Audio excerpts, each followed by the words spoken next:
Mr. President, after today, would you still refer to President Xi as a dictator? This is a term that you used earlier this year.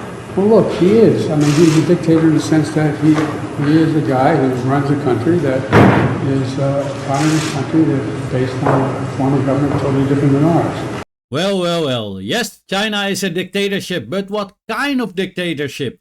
We should first ask. This is your favorite half Chinese. If we understand what kind of dictatorship it is, then we also know that President Xi Jinping is not a dictator. China is not a dictatorship in the Western distorted sense of the word. Yes, we in the West have actively and successfully distorted the meaning of a dictatorship. And that is what is making President Biden's words problematic and not truthful.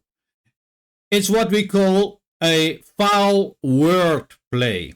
Let me explain this. First, China is a People's Democratic Dictatorship embedded in the Constitution of the People's Republic of China. So let me give you a simple explanation. The People's Democratic Dictatorship is based on the alliance of the working class, the peasantry, and the urban petty bourgeoisie, and mainly the alliance of the workers and the peasants, because these two classes comprise 80 to 90% of China's population. So in short, it is a dictatorship by the overwhelmingly majority of the people, not one person. That means that it is the majority of the people who decide their own path, not one person. We can also see that when analyzing their system, where the people have a say in their own policies, as what is called a whole process people's democracy, General Secretary Xi Jinping first used the term publicly on November 2 in 2019, while visiting the Shanghai Grassroots Consultative Center for the National People's Congress. President Xi Jinping stated, China's people democracy is a type of whole process democracy in which legislation is enacted after going through procedures and democratic deliberation to ensure that decision making is sound and democratic. When they draft a policy in China, the citizens can criticize or send in adjustments to the NPC, that's the National People's Congress, as the draft policy will be on the NPC website. This way, the government knows what the people want or what adjustments to make or to instate or not to instate the policy.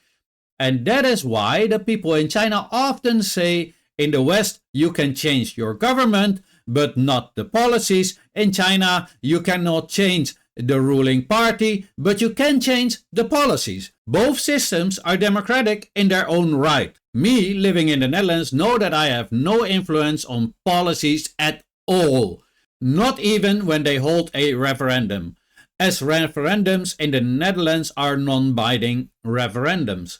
We have experienced many times when the people let the government know through a referendum that we do not want a certain policy, but where our elected government did it anyways, disregarding what the citizens wanted. The exact citizens that voted for their government to do the bidding of us, the citizens. So I guess there's something to say for both sides. But again, for President Biden to say this is not correct and is actually and also will be seen as an attack on China and the Chinese people, especially by the Chinese people. Therefore, it is totally wrong and should not have happened, especially since President Biden said, But what we're trying to do is change the relationship for the better. well, sir, these kind of remarks are not helping. I'm sorry to say that. So I hope this was informative and you all learned something about the Chinese system of governance. Let me know if you knew this or not and what you think of their form of democracy, that you can actually participate in the making of policies. In my view, it looks very good. Also, when we look at the results, that over 94% of the Chinese people support their government, which is an astonishing high number. which shows to me that their democracy has prevailed, as the majority is very happy with what's happening. So there's something to say for both systems. Anyways, that was it. Please drop it a like, share, and if you have not yet, then follow. This was your favorite half Chinese, and as always, have a great day!